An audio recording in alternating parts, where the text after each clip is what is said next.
네. 우리가 이번에 생활법률 수업에서 크게 이제 세 가지 중요한 이제 법에 대해서 이제 공부를 한다라고 말씀을 드렸어요. 그게 뭐냐면 헌법, 형법, 민법, 이제 세 가지거든요. 그 중에서 이제 형법은 우리가 이제 학기 초에 처음에 이제 간단하게 한 주 정도 우리가 같이 수업을 했었고요. 그 다음에 헌법과 관련돼서는 우리 중간고사 보기 전까지 좀 자세하게 우리 내용을 같이 공부를 했습니다. 그래서 이제 남은 부분이 이제 민법이고요. 그래서 이 민법은 제가 올려드린 강의 안에 이제 19페이지, 생활법률 6번이라고 나오잖아요. 그래서 이제 19페이지부터 이제 마지막 부분까지 민법에 관한 내용입니다.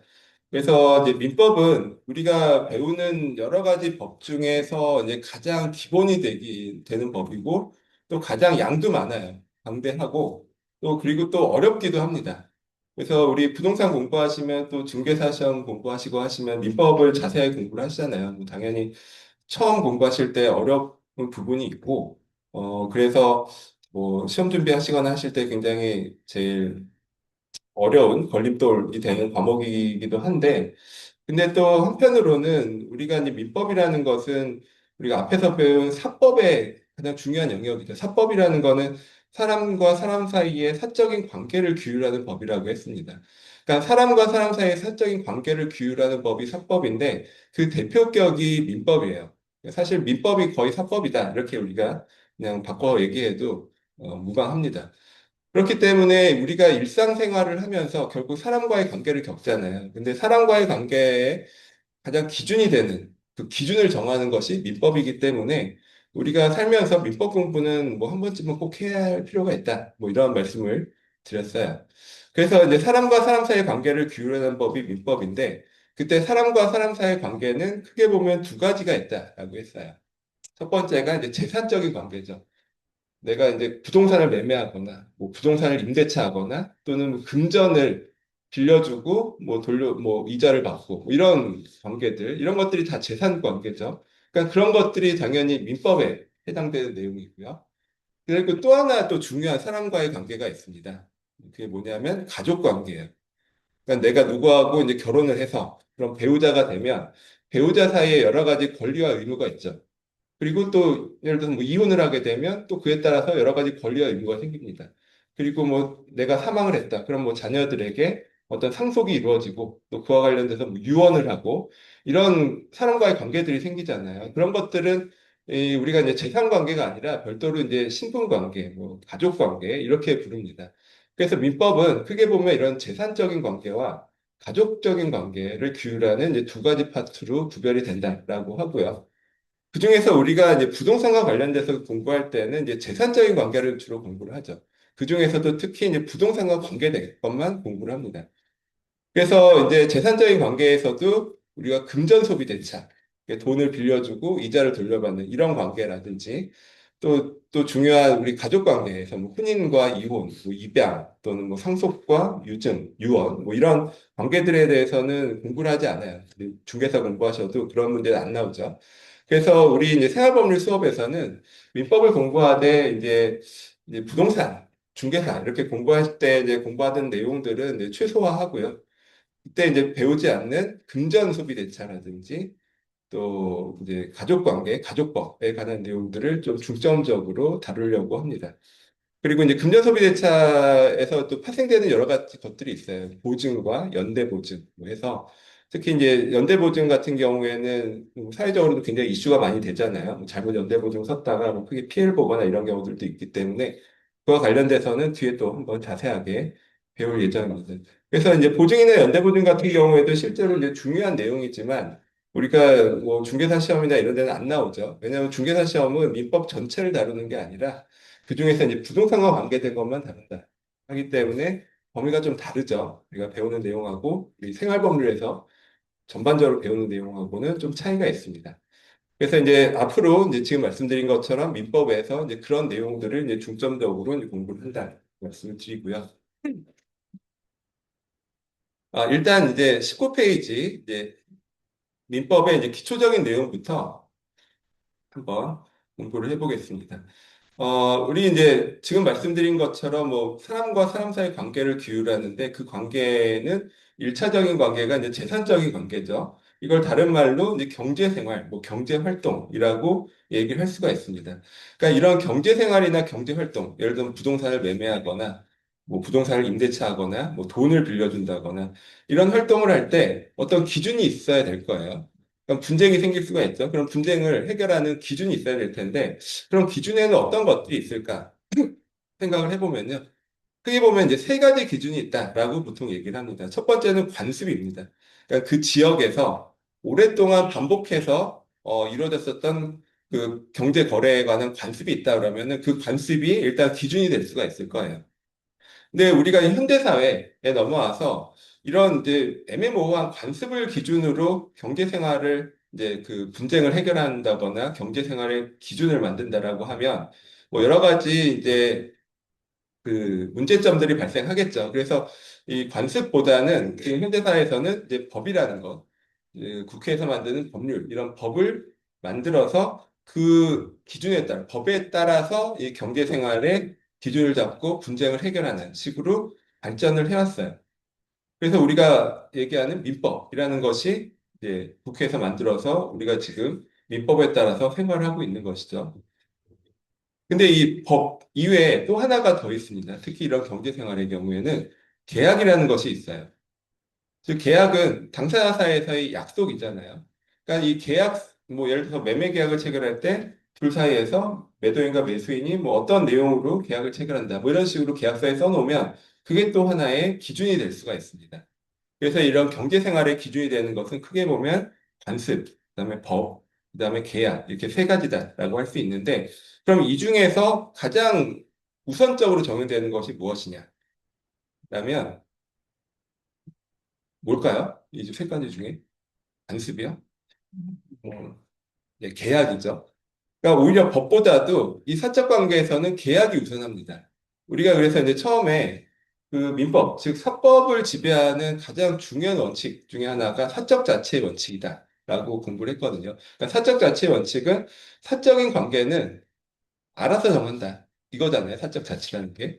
그러니까 결국 매매를 하든 임대차를 하든 당사자끼리 어떤 사적 관계, 경제 관계를 맺을 때는 일차적으로는 자기들이 알아서 정하는 대로 판단을 해줍니다. 그게 원칙이에요. 그게 사적 자치의 원칙이고. 그러면 그렇게 생각을 하면 그럼 당사자가 알아서 정하면 되는 것인데 왜 우리가 이렇게 복잡하게 민법을 공부를 해야 되나? 또 민법은 우리나라에 있는 법률 중에 가장 조문도 많거든요. 뭐 천 몇백 조 되죠. 천 조가 넘어가요. 그리고 내용도 어렵고. 근데 왜 이렇게 골치 아프게 민법을 그럼 왜 공부해야 되지? 라는 생각이 들 수가 있어요. 근데 이제 그런 이유는 사실 사람들이 계약을 그렇게 꼼꼼하게 하지 않기 때문입니다. 그러니까 우리가 이제 이론적으로는 계약이나 약속을 아주 어떤 경우에는 어떻게 하고 이렇게 막 꼼꼼하게 모든 상황에 대해서 다 서로 간에 약속을 해 놓으면 사실 법이 적용될 여지가 없어요. 근데 이제 우리 뭐 큰 부동산을 매매하더라도 사실 매매 계약서 간단하게 쓰잖아요. 그렇기 때문에 그때 정하지 못한 생각지 못했었던 그런 일들이 벌어질 수가 있는 거죠. 계약 진행 과정에서. 그럼 그럴 때 그럼 어떻게 판단을 하느냐, 어떤 기준을 가지고 분쟁을 해결하느냐. 그럼 그럴 때는 이 민법을 기준으로 합니다. 그래서 결국 이제 민법은 그 특징이 강행 규정이 아니라 그 임의 규정 또는 보충적 규정이라고 합니다. 즉 보충적 규정이라는 뜻은 당사자들이 알아서 정하면 그 당사자들이 알아서 정한 대로 해결을 하고 당사자들이 알아서 정하지 못했을 때 비로소 보충적으로 민법이 적용된다 이런 뜻이에요. 그래서 예를 들어서 이제 우리가 민법을 자세히 공부를 해보다 보면 이런 규정도 있거든요. 예를 들어서 매매 계약을 할 때 매매 과정에서 어떤 매매에 관한 비용이 들어갈 거예요. 그러니까 매매 체결 과정에서 뭐 크고 작은 비용이 들어가겠죠. 근데 그런 매매 비용이 발생하면 그 매매 비용은 매도인과 매수인이 균분하여 분담한다라고 그렇게 민법에 되어 있습니다. 그러니까 그런 매매 비용이 발생했을 때는 절반은 매도인이 부담하고 절반은 매수인이 부담한다는 뜻이거든요. 그게 이제 민법에 그렇게 규정이 되어 있어요. 근데 만약에 매도인과 매수인이 매매 계약을 체결하면서 그냥 매도인이 그냥 뭐 기분 좋게 그냥 내가 매매 비용은 내가 다 100% 부담하겠다. 이렇게 이제 계약을 했다라고 생각을 해보죠. 그럼 일단 그 계약의 내용은 법에 위반하는 것이죠. 왜냐하면 법에는 매매 비용은 반만씩 분담하다라고 법에 되어 있는데 자기들끼리 계약을 법에 반해서 계약을 한 것이잖아요. 그럼 이것을 그럼 법에 반하기 때문에 이 계약의 내용을 무효로 하고 그냥 법대로 반반씩 분담해라. 이렇게 하는 건 좀 이상하죠. 그러니까 이게 결국 이제 민법의 특징을 가장 잘 나타내는 규정이에요. 지금 이런 규정이. 그러니까 민법에서 이런 규정들은 당사자들이 정하지 않았을 때, 미처 정하지 못했을 때는 이제 이 민법의 규정에 따라 해결을 하고, 당사자들이 정했다라고 하면 굳이 이 민법의 규정을 강제적으로 적용할 이유가 없겠죠. 그래서 이제 그런 것들이 이제 민법의 특징입니다. 그래서 기본적으로 사적 자체 원칙이 이제 사적 자체 원칙으로 이제 민법은 사적 자체 원칙이 가장 우선하고, 그래서 민법의 그 특징은 임의 규정이면서 보충적 규정이다. 즉 강행 규정이 아니다. 뭐 이런 것들이 민법의 특징이다. 그래서 우리가 이 계약을 공부하는 것이 굉장히 중요할 수밖에 없어요. 계약을 이제 계약이 어떻게 성립하고 어떤 식으로 효력을 갖는지 뭐 이런 것들을 이제 우리가 잘 공부를 해야 되는 거죠. 그래서 이제 여기 이제 계약의 의미부터 나오는데 우리 이제 부동산 사법, 뭐 민법 이런 거 중개사 시험에서도 공부를 하시면 거기서 이제 보면은 계약은 어떤 것이고 뭐 법률 행위는 어떻고 뭐 이런 거에 대해서 아주 교과서적인 정의들이 나오거든요. 그러니까 좀 어려운 표현들이 나옵니다. 근데 이제 그런 교과서기 때문에 그렇게 이제 좀 어렵게 표현이 된 것이고, 사실 우리는 이제 계약이라는 거는 그렇게 어렵게 하지 않아도, 뭐 계약이 어떤 것이다라는 건 다 이제 느낌이 오잖아요. 뭐 매매 계약, 임대차 계약 어떤 것인지 다 아시죠. 그래서 우리가 이제 생활법률 수업에서는 뭐 그렇게 뭐 교과서적으로 엄밀하게 정의를 하기보다는 그냥 간단하게 계약은 사람과 사람 사이의 거래에 관한 합의와 약속이다. 이렇게 그냥 뭐 우리가 쉽게 풀이해서 정의를 합니다. 제가 여기 이제 올려드린 강의안은 뭐 제가 이제 쓴 내용이 아니라 저희 이제 원래 교재가 있잖아요. 한국인의 법과 생활이라는 그 법무부에서 나온 이 교재가 있는데 거기 내용 중에 이제 중요한 내용들만 제가 발췌를 해서 강의안으로 만든 거예요. 그래서 지금 여기 있는 이 표현들도 다 그 책에 교재에 있는 그런 표현들입니다. 그래서 굉장히 쉽게 표현을 해놨죠. 사람과 사람 사이의 뭐 거래에 관한 합의와 약속이다. 그래서 이제 계약에 참여한 사람들이 원하는 대로 합의를 하고 그 합의한 내용대로 계약의 효력이 발생할 수 있도록 하는 것이고요. 그래서 이것을 계약 자유의 원칙이라고 합니다. 그러니까 사적 자체 원칙을 실현하는 가장 중요한 수단이 계약 자유의 원칙이에요. 그러니까 계약을 자유롭게 할 수 있다. 누가 뭐 강제하는 것이 아니라 누구나 자유롭게 할 수 있다. 이런 뜻이고요. 그러니까 자유롭게 하는 이런 계약은 이제 효력을 발생한다. 그 계약의 내용대로 당사자 사이에서 권리 의무가 정해진다. 뭐 이런 뜻입니다. 근데 이제 이때 조금 우리가 좀 알아두셔야 될 것이 우리가 근대 민법, 그러니까 근대라는 거는 이제 프랑스에서 이제 1789년 시민혁명이 이루어지고 난 다음에 그 이후를 우리가 근대라고 보통 얘기를 하잖아요. 그러니까 그 전에는 그러니까 군주, 즉 왕이 그 나라의 주인이었고 이제 시민혁명 이후에 이제 시민이나 국민이 이제 나라의 주인이 되는 뭐 그렇게 이제 바뀐 시점을 우리가 근대라고 보통 얘기를 하는데 이 근대에 들어와서 결국 형법이나 민법이 생겼죠. 그리고 이제 그때 이제 근대에 들어와서 생긴 민법에 가장 중요한 세 가지 원칙이 있습니다. 이게 뭐냐면 사유재산 존중의 원칙, 그다음에 계약 자유 원칙, 그다음에 과실 책임의 원칙이에요. 그러니까 근대 이전에는 즉 군주제 시절에는 사실 개인의 사적 재산권이라는 것이 의미가 없었잖아요. 그러니까 모든 나라의 재산은 사실 왕의 것이고 뭐 개인의 재산이라 하더라도 왕이 얼마든지 그냥 가져갈 수 있는 이런 시절이었죠. 근대 이전에는. 근데 이제 근대가 넘어오면서 이제 중요하게 생각했었던 것이 첫 번째가 이제 형법적으로 우리가 죄형법정주의가 이제 근대 이후에 생겼다라고 했잖아요. 그러니까는 근대 이전에는 그냥 군주가 왕이 그냥 마음대로 처벌하고 자의적으로 처벌하고 뭐 이랬었던 시절이었지만 이제 근대 이후에는 국민의 인권이 중요하기 때문에 죄형 법정주의 즉 범죄와 형벌은 법에 미리 정해져 있어야 처벌할 수 있다. 왕이라 하더라도 마음대로 처벌할 수 없다. 이런 것들이 근대 이후에 중요한 사상이었는데 그와 마찬가지로 이 민법 쪽에서도 이 사유재산권 존중이라는 것이 굉장히 중요해졌습니다. 그러니까 권력자라 하더라도 마음대로 국민의 재산을 뺏지 못한다. 이게 이제 굉장히 중요하겠죠. 그래서 이제 근대민법의 가장 중요한 첫 번째 사상이 이제 사유재산권 존중이고요. 그다음 두 번째가 이제 계약자유의 원칙입니다. 그러니까 당사자들이 시민사회에서 자유롭게 이제 경제 활동을 계약을 통해서 하면 그거를 이제 국가가 인정을 해주는 거예요. 그래서 국가는 개입을 최소화하고 우리가 이제 이걸 보통 경찰 국가, 야경 국가라고 하거든요. 그러니까 국가는 야경이라는 것은 밤에 도둑을 잡는 역할만 하면 된다는 거죠. 국가는 그런 역할로 최소화하는 것이고 일상 경제 활동은 시민들이 알아서 하도록 내버려둬야 된다. 그러니까 방치해야 된다. 이게 이제 근대에서 가장 중요한 사상이에요. 그래서 그게 사적 자치나 계약 자유 원칙과 연결이 되는 거죠. 그래서 어쨌든 과거처럼 누가 강제로 노예를 잡아다가 강제로 일시키는 것이 아니라 자기들끼리 알아서 자유롭게 근로계약을 체결하고 거기 들어가서 일을 하면 그건 다 인정을 하는 거예요. 뭐 예를 들어서 뭐 어떤 사람이 뭐 기업에 취직을 해서 자기들이 자발적으로 근로계약을 체결하고 그래서 내가 하루에 뭐 20시간씩 일을 하겠다. 그렇게 하더라도 그거는 국가에서 개입을 할 이유가 없죠. 왜냐하면 계약자의 원칙이기 때문에. 내가 시급을 한 시간에 처음 받고 일하겠다 하더라도 그건 계약자의 원칙이기 때문에 국가에서 개입을 할 이유가 없어요. 그게 이제 근대민법의 기본적인 사상입니다. 그 다음에 이제 과실책임 원칙이라고 해서 어떤 사람이 이제 여기 배상이라든지 손해배상에 대해서 책임을 지으려면 반드시 이제 과실이 있어야 된다. 뭐 고의나 과실이 있어야 되는 것이고 과실이 없는데 뭐 주의 의무를 다하고 어떤 과실이 없는데도 불구하고 책임을 지는 것은 있을 수 없다라는 것이 과실 책임의 원칙이에요.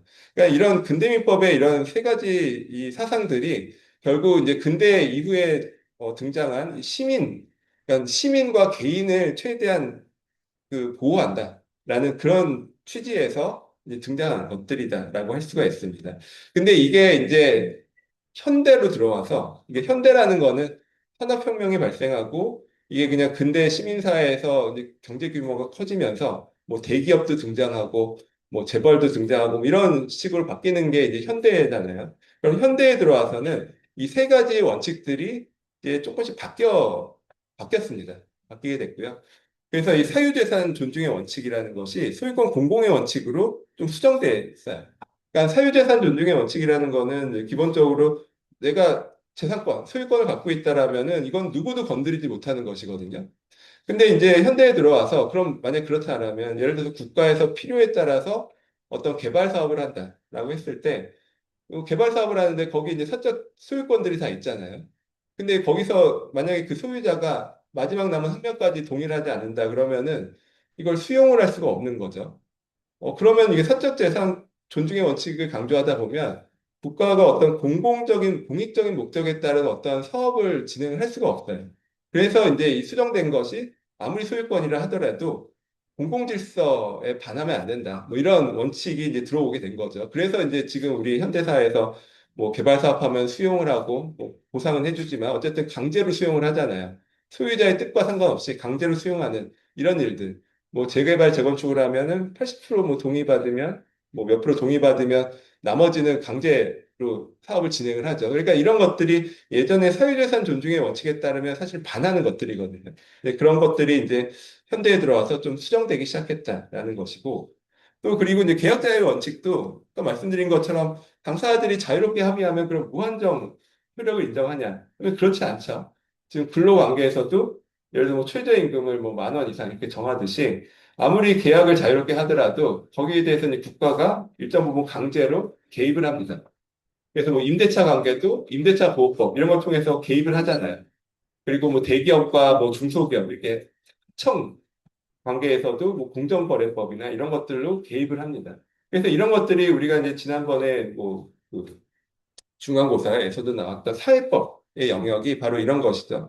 원래는 사법의 영역이고 사법은 사적 자치가 지배하는 것이지만 그럼에도 불구하고 이런 특수하게 사회적 약자들을 보호할 필요가 있는 영역에서는 국가가 강제로 개입을 합니다. 그런 것들을 사회법 영역이라고 했고요. 그래서 계약 자유 원칙에서 이런 식의 계약 공정의 원칙으로 조금 이제 수정이 되기 시작했습니다. 그리고 또 하나 이제 중요한 변화는 과실책임 원칙이 또 수정됐어요. 그래서 무과실책임. 이 도입이 되는데 이때 무과실 책임은 일반 개인들에게 다 인정이 되는 것이 아니라 쉽게 말하면 대기업, 그러니까는 거대한 공장을 운영하는 이제 대기업들에서 이제 무과실 책임이 이제 도입이 되기 시작했어요. 그래서 이 대표적인 우리나라 대표적으로 도입된 법이 제조물 책임법이에요. 그러니까 제조물 책임법은 일종의 민법의 특별법이라고 할 수 있는데 피해자가 제조물에 대해서 제조물에 결함이 있다는 사실 그리고 그로 인해서 손해가 발생했다라는 인과관계 이런 것들을 입증을 하면 그 제조업체 뭐 삼성 뭐 LG 뭐 이런 회사들 있잖아요. 그런 제조업체의 무과실 책임을 인정합니다. 그러니까 그 제조물을 만드는데 이 제조업체에서 과실이 없었어요. 그러니까는 그 현대 최대한의 기술을 잘 활용을 해서 아무런 과실 없이 뭐 물건을 만들어서 이제 시장에 유통을 시켰는데 그 예를 들어서 뭐 TV가 폭발했다거나 뭐 이런 일이 있을 수 있잖아요. 뭐 그럴 경우에 그러면은 예전에 과실 책임 원칙에 따르면 아무리 그래서 TV가 폭발해서 소비자가 피해를 입었다 하더라도 그 회사에서 그 TV를 만들 때 주의무를 위반한 것이 없고 과실이 없었다라고 하면은 손해배상을 할 수가 없는 거죠. 과실 책임 원칙에 따르면. 근데 이제 제조물 책임법이 도입이 돼서 과실이 없다 하더라도 일단 그렇게 제조해서 유통을 했으면 이제 회사에서 책임을 져라 이런 식으로 이제 법이 바뀌었습니다. 그래서 이 제조물책임법이 어떻게 보면 이게 역사적인 뭐 입법이다라고 보통 얘기를 해요. 그러면은 이제 이걸 얘기를 하면 많은 분들이 이거를 말씀을 하세요. 그러면은 예를 들어서 자동차 이제 급발진 사고 있잖아요. 그럼 급발진 사고도 그럼 제조물책임법에 따라서 자동차 회사에서 그럼 무과실 책임으로 배상을 해야 되는 거 아니냐? 라고 이제 얘기를 하시거든요. 이게 지금 제조물 책임법이 지금 현행법이잖아요. 그럼 뭐 자동차의 경우에도 적용이 되죠. 그러면은 급발진 사고의 경우에 자동차 회사에서 이 제조물 책임법에 따라서 배상을 해야 되나요? 지금 배상을 하고 있나요? 네, 없죠. 근데 왜 없을까요? 이게 지금 무과실 책임인데 자동차 회사에도 과실이 없어도 배상을 해야 될 것 같은데 왜 없을까요?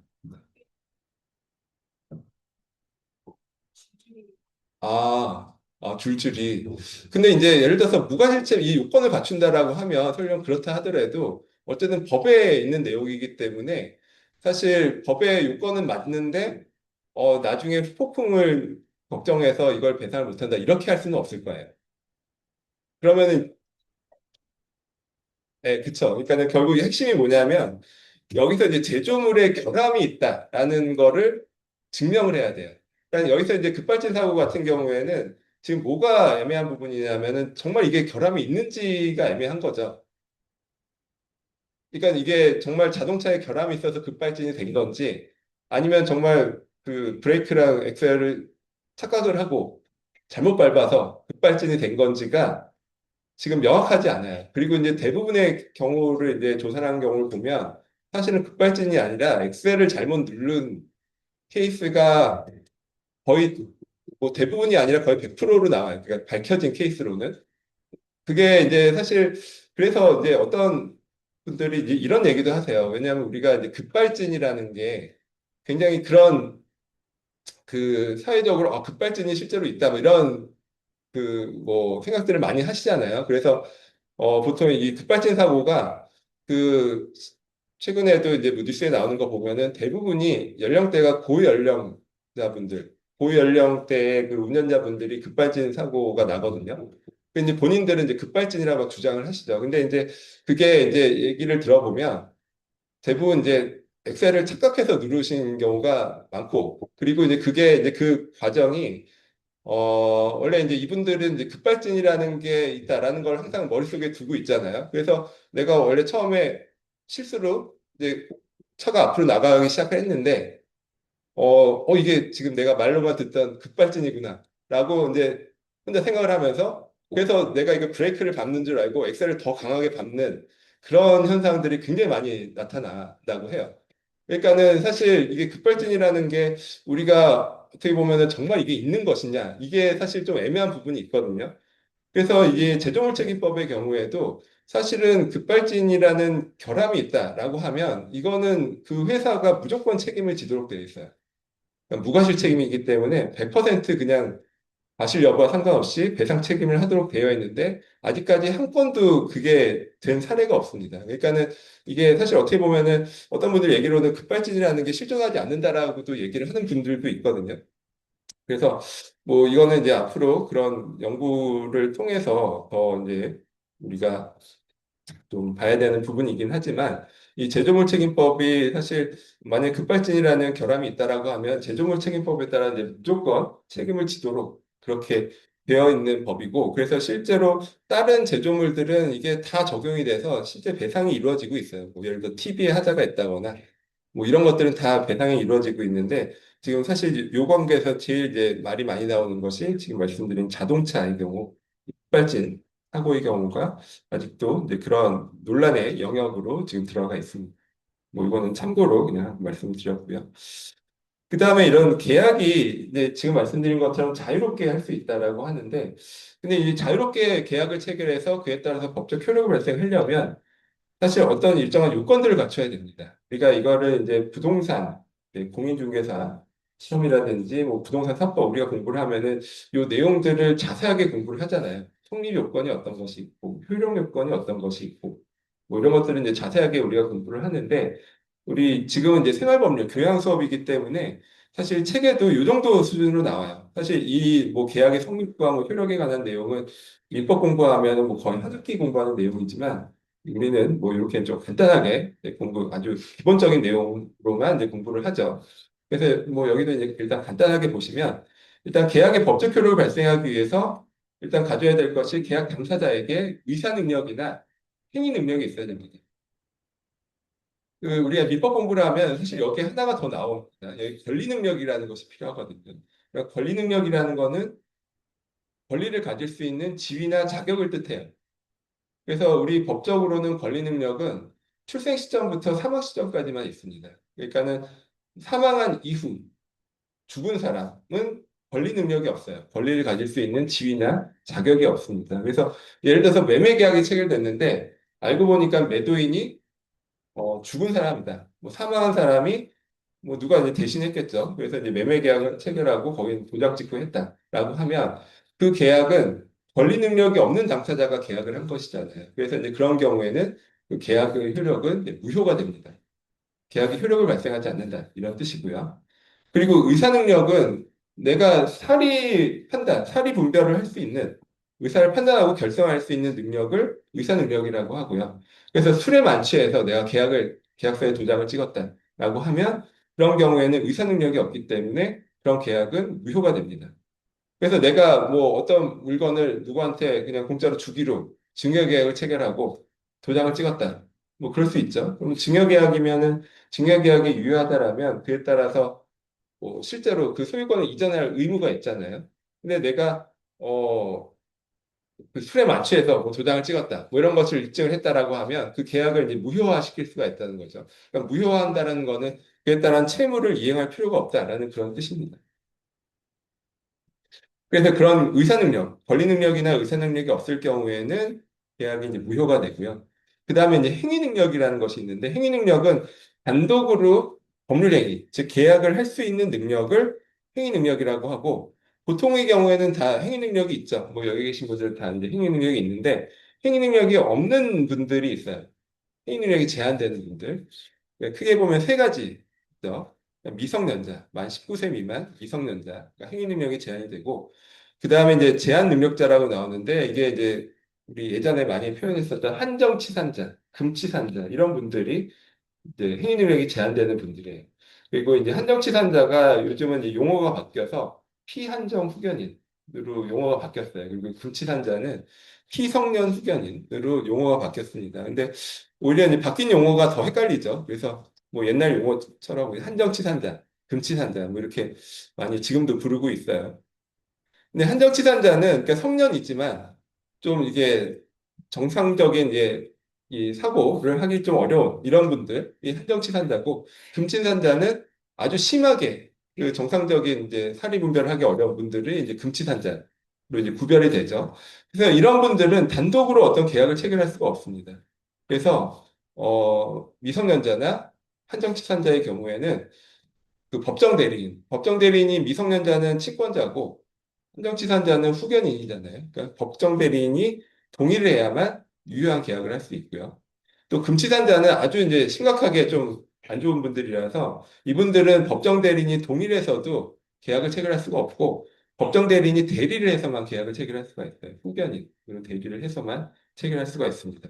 그래서 이런 분들, 즉 행위 능력이 제한되는 사람들이 그러니까 법정 대리인의 동의를 얻어서 계약을 해야 되는데 그렇지 않고 자기가 그냥 예를 들어 미성년자가 혼자 가서 계약을 체결했다. 이런 경우에는 이제 하자가 있는 거죠. 근데 이 경우에는 권리 능력이나 의사 능력이 없는 경우와 달리 이 경우에는 취소 사유로 그러니까 처음부터 무효로 보는 것이 아니라 취소할 수 있는 행위로 보는 거죠.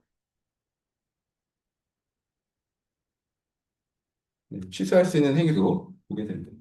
그래서 취소 사유 그러니까 우리 이제 민법 공부할 때 뭐 어떤 것이 무효 사유고 어떤 것이 취소 사유고 이런 것들이 일차적으로 가장 중요하잖아요. 뭐 가장 기본적인 사항들이고 뭐 알아두셔야 될 사항들인데 그래서 뭐 지금 말씀드린 무효 취소 사유들이 있고요.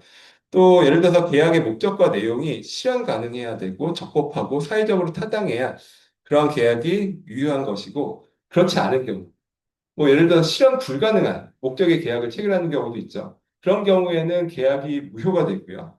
또 적법하지 않은, 또 위법한, 법에 위반되는 그런 목적의 계약을 체결하는 경우에는 또 계약이 무효가 됩니다.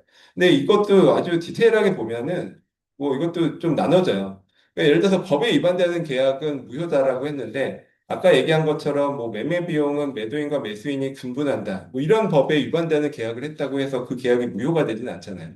그러니까 그런 식의 임의 규정이나 보충적 규정을 반하는 계약이 무효가 되는 것은 아니고 강행 규정, 꼭 지켜야 되는 강행 규정에 반하는 계약이 이제 무효가 될 수 있습니다.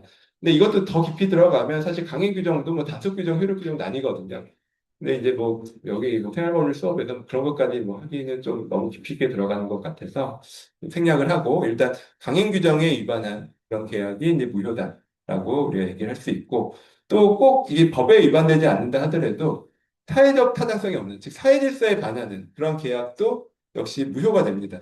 그래서 여기 예로 나오듯이 뭐 도박 빚에 관해서 합의를 했다거나, 그러니까 도박 자금을 빌려서 갚기로 뭐 그런 계약을 체결했다거나, 뭐 장기를 매매하는 계약을 했다거나, 뭐 성매매를 알선하는 계약을 했다거나, 마약 거래, 뭐 이런 것들을 우리가 딱 봐도 이거는 사회질서에 반한다 이렇게 느껴지죠. 그래서 이런 계약들은 다 무효 사유입니다.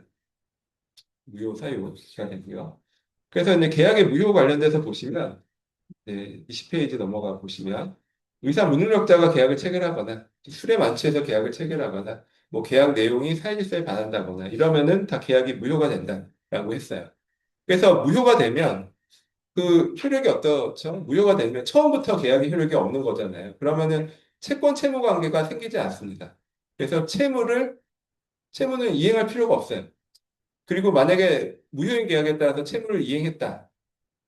라고 하면 이걸 돌려받을 수가 있겠죠. 이걸 우리가 부당이득 반환이라고 얘기를 합니다. 부당이득 반환. 그래서 무효인 경우, 이게 나중에 취소의 경우도 마찬가지예요. 취소도 계약의 효력을 소급해서 소멸시키는 것이기 때문에 일단 취소가 되면 처음부터 무효인 경우와 결과적으로는 동일합니다. 그래서 채무를 이행할 필요가 없고 이행했다 하더라도 이걸 부당이득으로서 이제 돌려받을 수가 있다라고 되어 있죠. 그리고 이 강행 규정과 임의 규정은 아까 말씀드린 그거죠. 우리 민법의 대부분의 규정은 임의 규정이에요. 보충적 규정이다. 그래서 당사자가 임의 규정과 반하는 이런 계약을 체결하더라도 그런 계약 합의의 효력이 더 우선한다. 뭐 이런 내용이고요. 그래서 이제 민법상 계약의 무효 사유를 보면은 이게 한 5가지 정도 민법에 무효 사유가 나오거든요. 그러니까 아까 얘기한 의사 능력이 없는 경우, 뭐 권리 능력이 없는 경우, 뭐 계약이 무효가 된다. 이런 거는 법의 조문으로 나와 있지는 않아요. 그건 우리가 이제 법의 원리로 그런 경우에는 계약이 무효가 된다라고 보는 것이고 법에 이제 법 조문에 나와 있는 것은 딱 이 5가지입니다. 그래서 첫 번째 민법 103조에 보면 선량한 풍속, 기타 사회질서에 위반한 사항을 내용으로 하는 법률행위나 계약은 무효로 하고 있습니다. 아까 얘기한 뭐 마약 거래 뭐 하는 계약을 했다. 이런 건 다 계약이 무효인 거죠. 그리고 당사자의 궁박, 경솔, 무경험으로 인해서 현저하게 공정을 잃은 법률행위. 이걸 불공정한 법률행위라고 하는데 뭐 예를 들어서 뭐 실제로는 한 10,000원 정도 값어치 있는 물건을 뭐 1억 을 받고 팔았다. 뭐 이런 것들이 불공정한 법률행위거든요. 그러니까 그런 것들도 역시 무효가 됩니다. 그 다음에 이제 또 이런 것도 있어요. 의사표시가 이제 표의자라는 거는 의사표시를 하는 사람이에요. 그러니까 의사표시를 하는 사람이 진의가 아님을 알고 하는 이런 의사표시를 비진리 의사표시라고 하거든요. 그러니까 예를 들어서 내가 물건을 갖고 있는데 이걸 팔 생각이 전혀 없어요. 팔 생각이 전혀 없는데 그냥 내가 그냥 거짓말로 아니 날 팔겠다라고 의사표시를 하고 상대방이 내가 이거 얼마에 사겠다라고 해서 계약이 체결됐습니다. 이런 것들을 비진리 의사표시라고 하고요.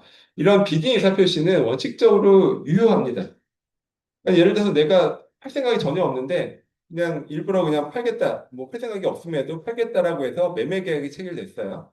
근데 나중에 사실은 나는 속마음은 팔 생각이 없었어라고 하면서 무효를 주장하면 안 되겠죠. 그래서 일단 이런 비즈니스 의사 표시는 유효해요. 네, 효력이 있다라고 하죠. 유효하다. 근데 다만 그 상대방이 표의자의 진이 아님을 알았거나 알 수 있었을 경우에는 무효로 합니다. 그러니까 내가 팔 생각이 없는데 팔겠다라고 했어요. 근데 그 상대방이 내가 팔 생각이 없다라는 것을 잘 알면서도 뭐 사겠다라고 했을 수 있잖아요. 그런 경우에는 예외적으로 이제 그 계약 자체가 무효로 된다라는 얘기죠. 예, 계약이 무효로 된다. 그래서 이제 이게 107조에 따라서 비즈니스 이사표시가 예외적으로 무효가 되는 경우이고요. 그 다음에 네 번째로 통정허위 표시가 있습니다. 통정허위 표시는 이번에는 상대방하고 짜고 거짓된 의사표시를 하는 거예요. 가장 매매 같은 경우는. 그러니까는 내가 예를 들어서 뭐 집이 한 채 있는데 내가 돈을 빌렸어요, 누구한테. 그러면 이제 그 돈을 이제 못 갚아서 그 채권자가 내가 갖고 있는 집을 뭐 강제 집행을 하려고 이제 들어온다. 그러면 내가 이걸 회피하려면 내가 이 집을 누구한테 이제 가짜로 이제 넘겨줘야 되겠죠. 그런 걸 가장 매매라고 하잖아요. 그래서 내가 친구하고 가장 매매 계약을 했습니다. 그러니까 실제로 사고 팔 생각이 전혀 없는데 그 사람하고 짜고 가짜로 이제 매매 계약을 썼어요. 그런 것이 이런 통정허위 표시이고요.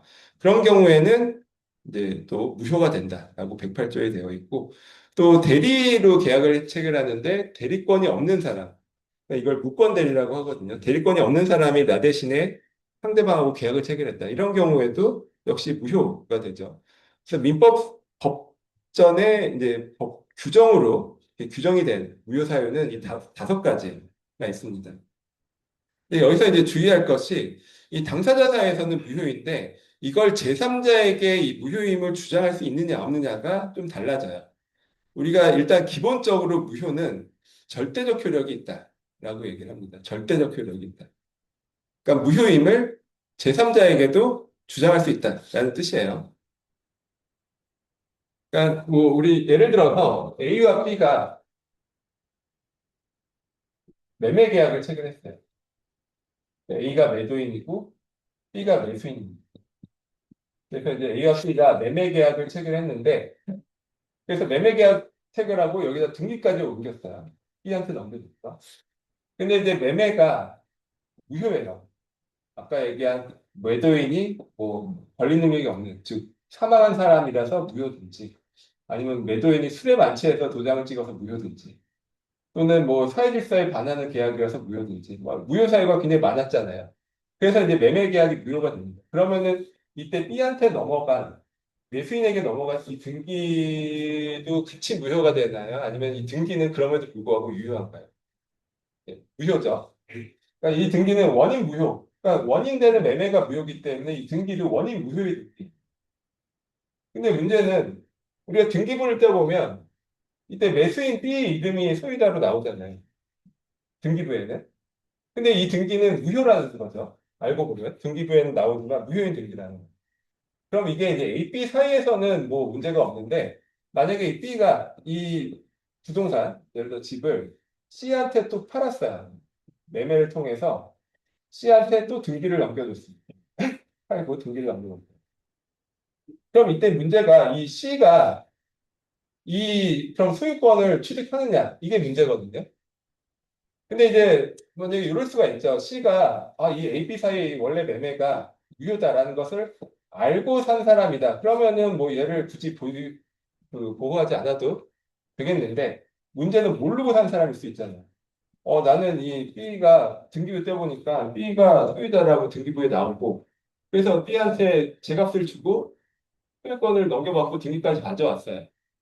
선의라는 거거든요. 선의라고 하는데 그러면은 근데 알고 보니까 B의 등기가 무효의 등기라는 거죠. 그러면 이때 C는 보호를 받나요? 원칙적으로. 선의의 제3자는 보호를 받나요? 아, 예, 그쵸. 그렇게 이제 나눠지죠. 공부를 너무 선행해서 앞서서 많이 하신 것 같은데. 예, 그쵸. 이게 우리나라의 일단 원칙부터 말씀드리면, 원칙은 이런 경우에 등기부를 믿고 거래했다 하더라도 보호받지 못합니다. 이거를 공신력이 없다라고 해요. 우리나라는 등기부에 공신력이 없어요.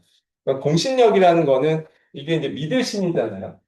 그러니까 공적인 장부인 등기부를 믿고 거래했을 때 이걸 보호해 주냐, 보호해 준다라는 것이 공신력이 있다는 것이고, 보호해 주지 않는다는 것이 공신력이 없다는 것인데, 우리나라는 원칙적으로 공신력이 없어요. 그래서 이 등기가 무효인 등기라면 아무리 이걸 믿고 거래해서 그 소유권을 넘겨받았다 하더라도 보호받지 못하고 이제 뺏깁니다. 이게 원칙이에요. 우리나라인데 원칙. 그래서 이게 이제 외국에는 그렇지 않은 경우도 있거든요. 공신력을 인정하는 등기부 믿고 거래하면 보호해주는 이런 제도도 있어요. 근데 우리나라는 그렇지 않습니다. 그러면 이제 이런 생각이 들죠. 우리 등기부는 뭐 나라에서 이제 관리하는 공적 장부인데 내가 그거를 믿고 거래를 했는데 왜 그거를 보호해주지 않는 게 말이 되나? 이렇게 이제 생각을 할 수가 있거든요. 근데 어쨌든 이제 이 거래의 안전과 진정한 권리자를 보호하는 이 두 가지 가치 판단에서 우리나라는 일단 진정한 권리자를 보호하는 것이 더 우선한다. 이렇게 판단을 한 것이고요. 또 그리고 이제 이게 사실 공신력을 인정하려면 사실 이게 등기 제도 자체가 좀 바뀌어야 돼요. 우리 등기법도 공부를 하시잖아요. 등기법에 그 등기를 신청을 하면 거기서 이제 등기관들이 심사를 하죠. 심사를 할 때 형식적으로 심사를 하나요? 실질적 심사를 하나요? 형식적 심사를 하잖아요. 그렇죠? 그 등기부 이제 서류 같은 게 들어왔을 때 그게 서류가 진짜냐 가짜냐 뭐 등기관이 뭐 예를 들어서 A, B 사이에 매매 계약이 진정하게 유효하게 성립됐는지 아닌지 이런 거 따지지 않거든요. 그냥 서류 들어오면 그거대로 그냥 형식적으로 등기를 넘겨줘요. 그리고 이제 그렇게 하기 때문에 우리나라는 등기가 빠른 거예요. 우리가 등기 되게 빨리 되잖아요. 외국에서 뭐 이런 부동산 뭐 투자를 하실 일이 있을지 모르겠지만 그런 데서 이런 행정 업무나 이런 등기 같은 거 해보면은 엄청 오래 걸려요. 그리고 이제 그런 데는 또 이게 실질적 심사주의라고 합니다. 그러니까는 실질적 심사주의가 이게 맞닿아 있는 거예요. 그러니까 등기관이 이런 것을 이제 등기를 할 때 이런 내용을 꼼꼼하게 보고 실질적으로 심사를 한다라면 거기에 대해서 나중에 이 제3자가 그걸 믿고 등기를 믿고 거래하는 데에 대해서 보호를 해줄 수가 있겠죠. 근데 우리나라처럼 그냥 빨리빨리 형식적 심사를 하는 나라에서는 공신력을 인정할 수가 없어요. 그러니까 만약에 공신력을 인정하는 식으로 제도를 바꾸려고 한다라면 이 등기 제도 자체를 바꿔야 되는데 사실 이제 우리나라 분들은 대부분 이제 성격이 급하잖아요. 그래서 등기 같은 거 정말 내가 등기 한번 하려면 1년 걸려야 된다 이러면은 그거를 누가 받아들이겠어요. 그러니까 이거를 사실 못 바꾸는 거예요.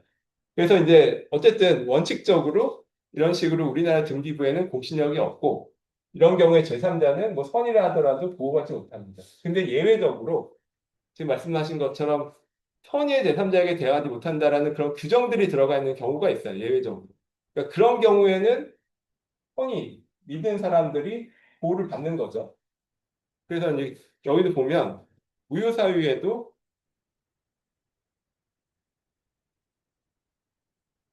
지금 아까 읽어본 것처럼 뭐 1번과 2번 이런 무효사유들은 절대적 무효입니다. 그래서 선의의 제3자가 보호받지 못해요. 근데 3번과 4번 뭐 비定의사표시인데 예외적으로 상대방이 알았거나 알 수 있어서 무효로 된 경우나 뭐 통정의 표시로 무효된 이런 경우에는 선의의 제3자에게 대항하지 못한다라고 그 규정이 되어 있거든요. 그래서 이런 경우에는 선이면 뭐 악이면 보호받지 못하지만 선의의 경우에는 보호를 받을 수가 있습니다. 그래서 이런 선의의 제3자 보호 규정을 통해서 예외적으로 이제 등기부의 공신력을 인정하는 효과가 있다. 이렇게 우리가 얘기를 하고요. 네, 그렇습니다. 그 다음에 이제 잠시 쉬었다가 이제 계약의 취소. 를 보도록 하겠습니다.